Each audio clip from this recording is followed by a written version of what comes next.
Why is it that superheroes have continued to be the dominant genre in comic books for 85 years? I think, especially bridging the gap, you can point to one thing, and that's television. Let's take a look up next on this video from Bronzeville Comics.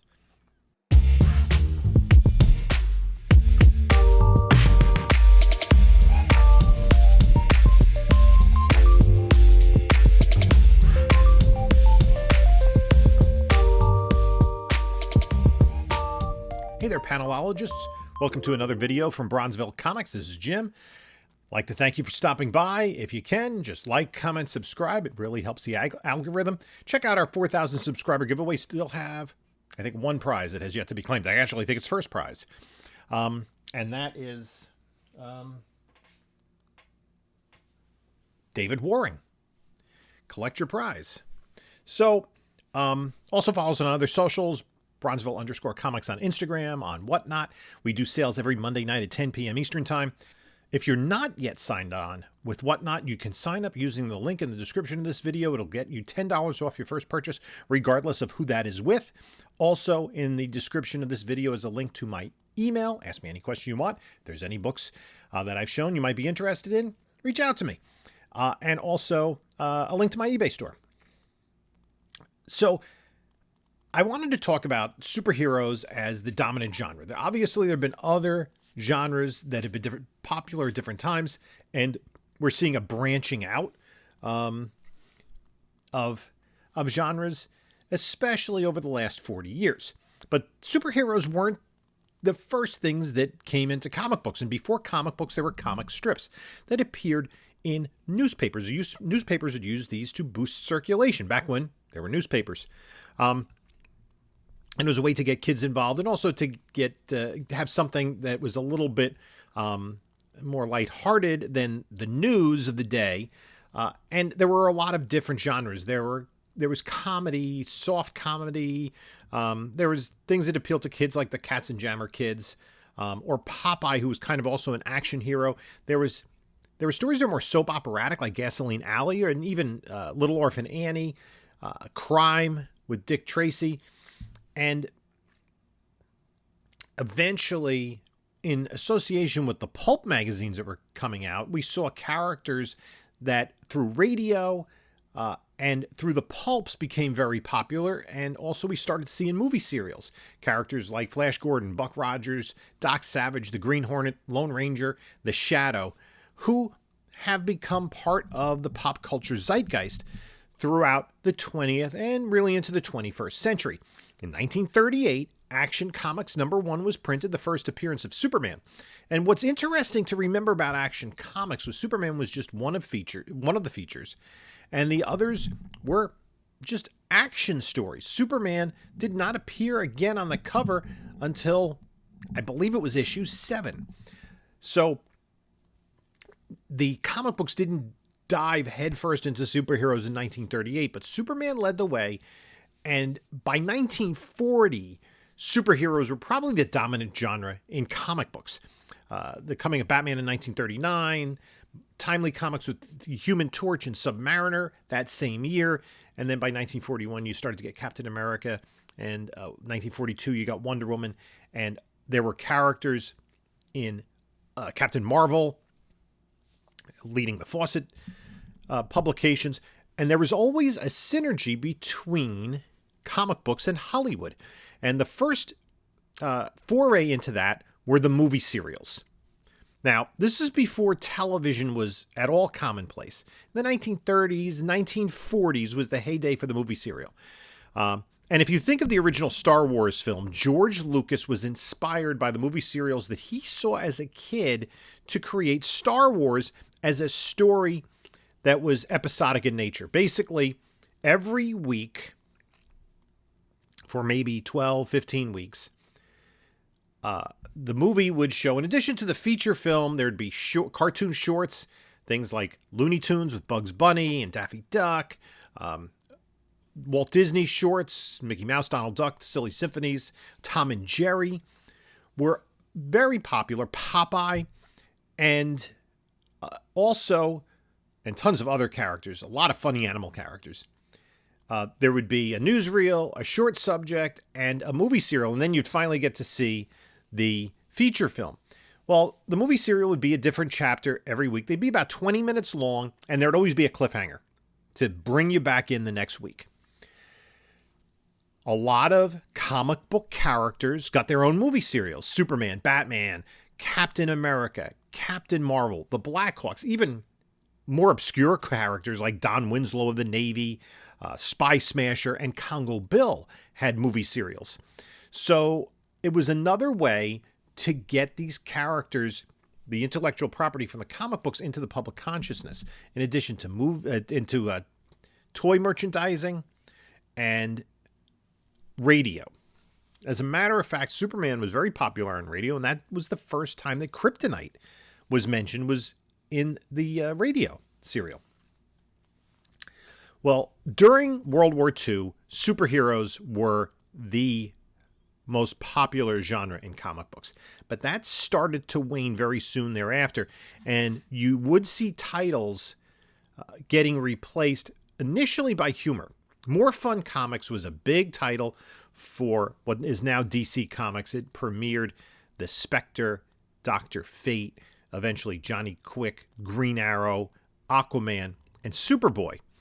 But in 1946, I believe it was, More Fun went back to the true nature of its title and became a funny animal book. And Johnny Quick, Aquaman, Green Arrow, and Superboy went over to Adventure Comics, kind of pushed out Sandman, Manhunter, Starman, the features in that book.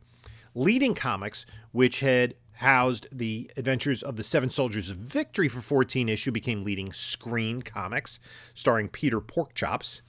And by the time we got into the late 40s, late 50s, a lot of these stalwart superhero titles and superhero anthology titles were either switching genres or being canceled outright.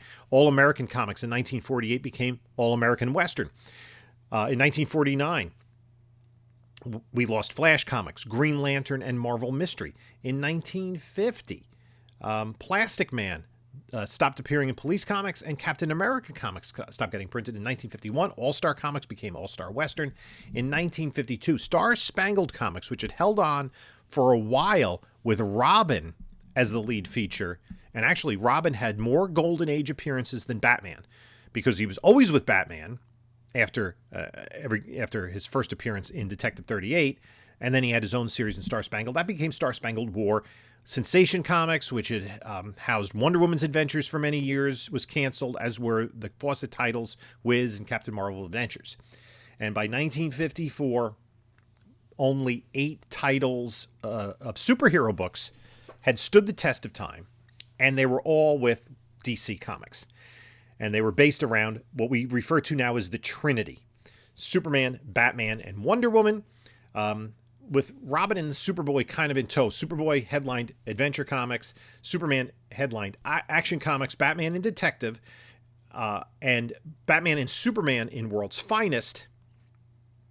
And we also had solo titles for Superman, Batman, Wonder Woman, and Superboy. 8 titles that survived.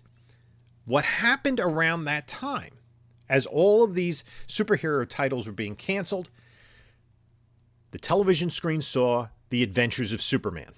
The show, The Adventures of Superman with George Reeves, ran in syndication in both black and white and later in color.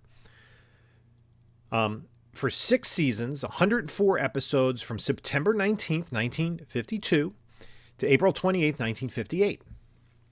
Bridging the very end of superheroes in the Golden Age into DC Comics' rebirth of superheroes in the Silver Age starting in 1956 with Showcase Comics number 4 featuring the new Flash, Barry Allen. So there are people who say that everything now is based on movie spec. It's not about comic books.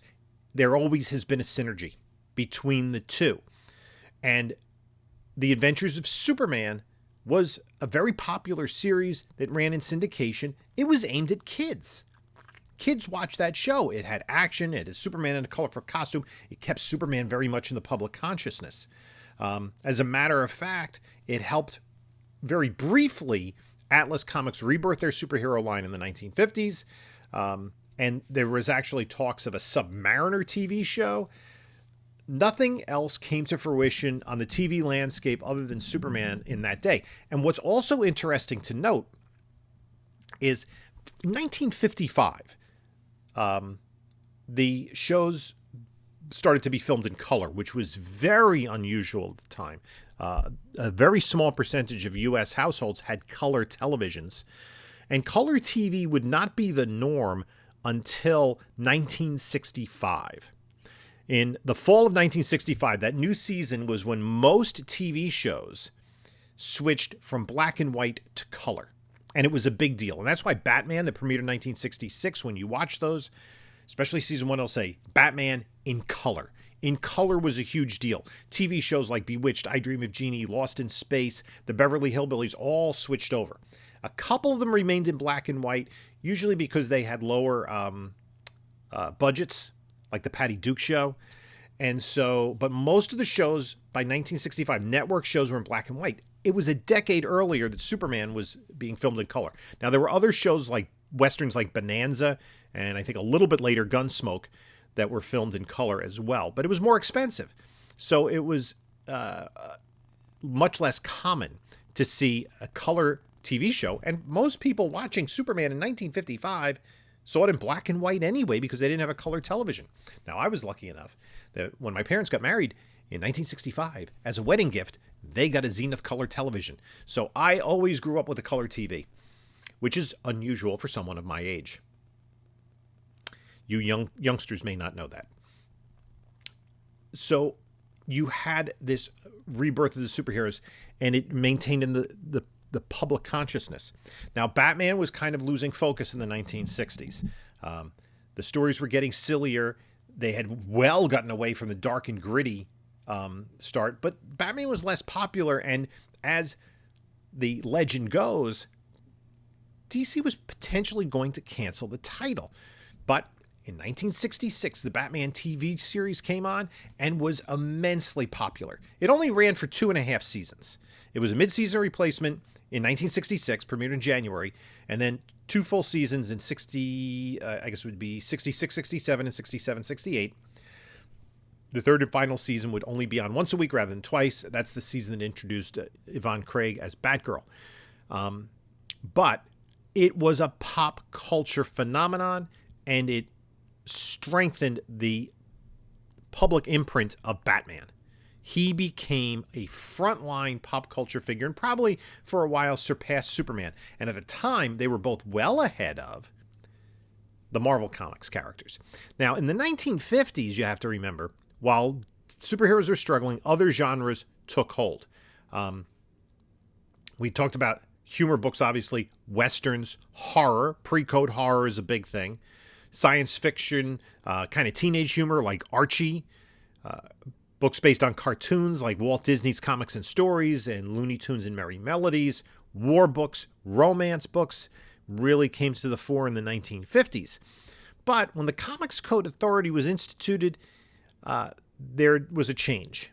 And basically, horror comics went away. Crime comics, which are also popular, kind of went away. And it was easier for the, at the time, sort of one-dimensional superheroes, very clearly good versus evil stories, to come back into the fore.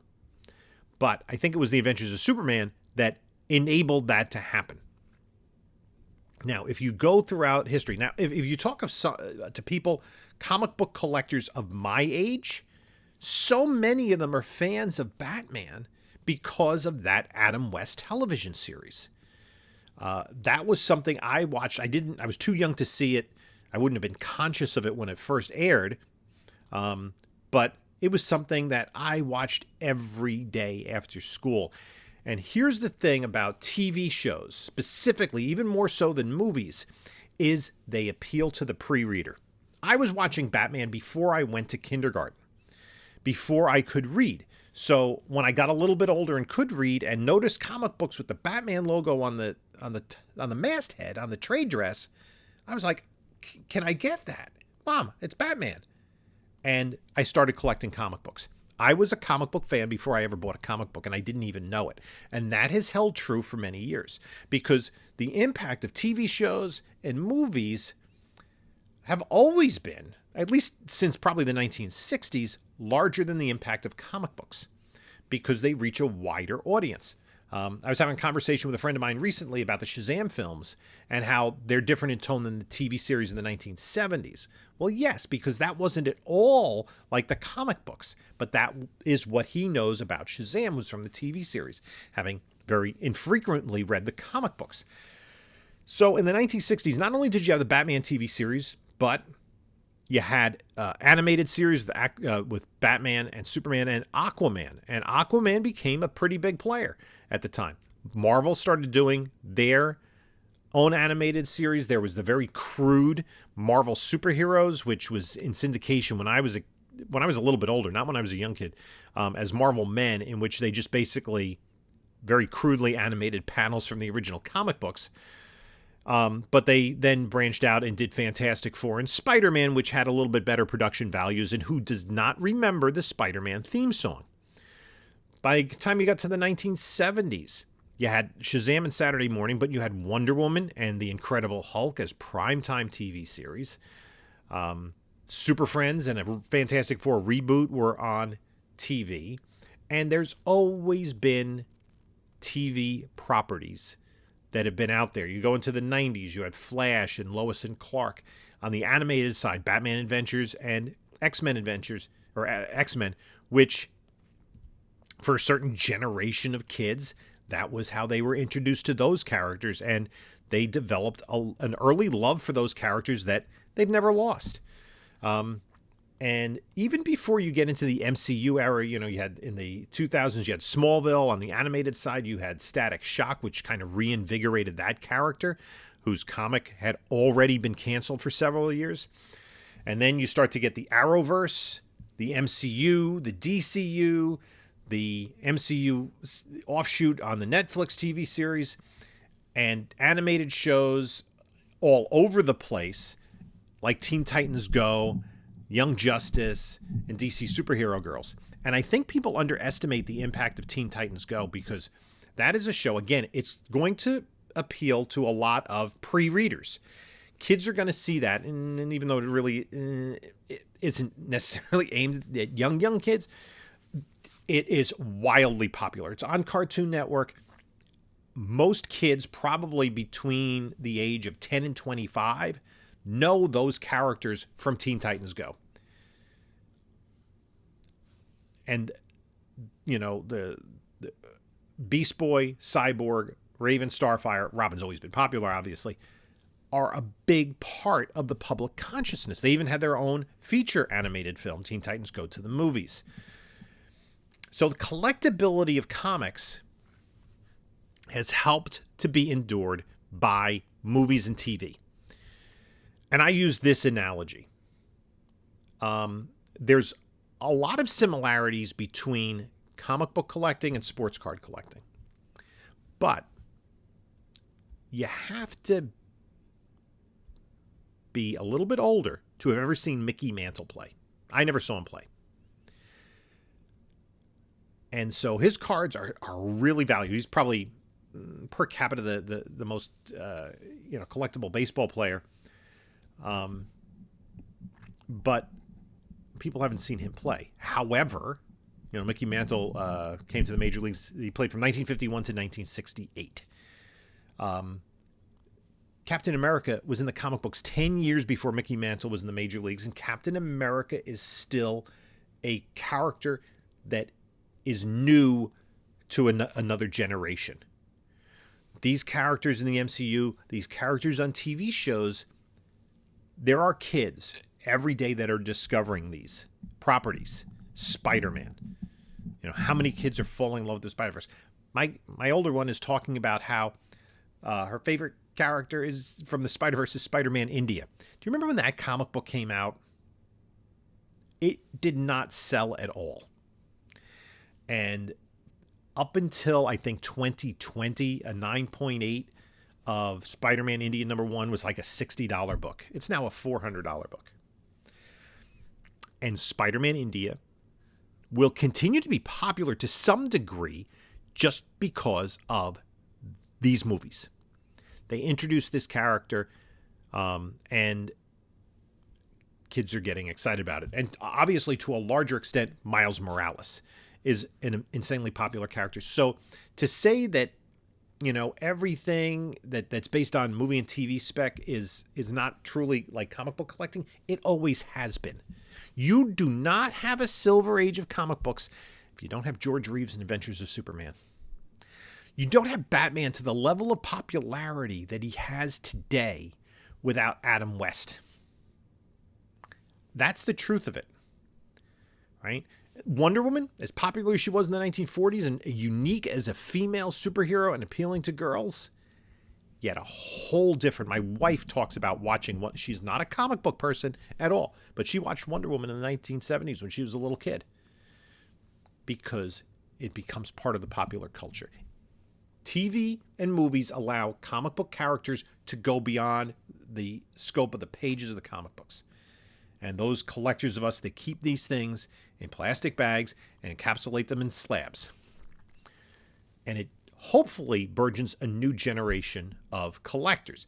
Now, not every person that enjoys these characters in the movies or TV is going to become a comic book collector. But if you do have some proportion of them to say, oh, let me investigate these stories, I want to read more about this character, that helps the hobby remain vital.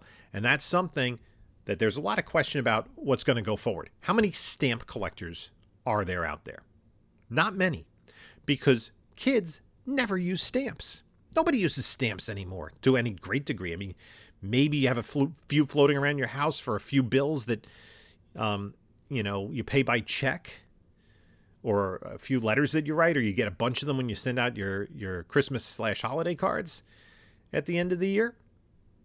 Okay. The stamps are not a thing that kids come in contact with all the time. And, even sports cards. When I was a kid, sports cards, you picked up the new sports card, and that's how you learned about this player. You saw their stats in the back, unless you got Who's Who in Baseball or Baseball Encyclopedia. Now, you get the stats immediately by going online, and every kid knows their fantasy numbers. So the question is, how will collectibles remain relevant? I think that's an entirely different discussion, but I wanted to address this because I think it's important to understand the importance of movies and TV in superhero comic books specifically. Now, you also have, when you talk about nostalgia, and you're seeing a little bit different thread of it very recently, look at how popular the Marvel comic books from the 1980s of toy properties are.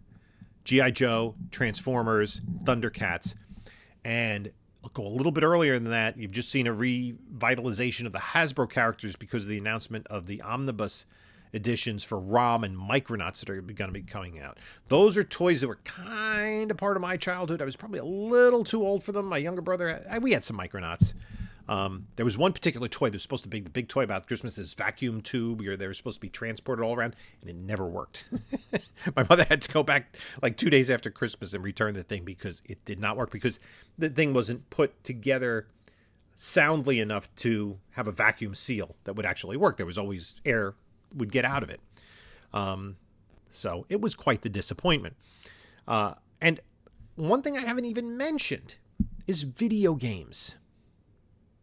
Because I'm not a big video gamer, but video games push the needle as well, both for superheroes. There's a new Spider-Man game coming out for the, the PS5 that we're going to see. And look at the popularity of these video game comic books. The Mario, the Zelda, the Last of Us. A whole different thread. There's a universe outside of just comic books. And I think we need to understand that. And again, to reiterate, I wanted to point out the historical importance of movies and TV in driving the popularity of superheroes, specifically superheroes. There are other things, and there are aspects of comic book collecting that are influenced by movies and TV. characters, cartoon characters, movie characters, characters like,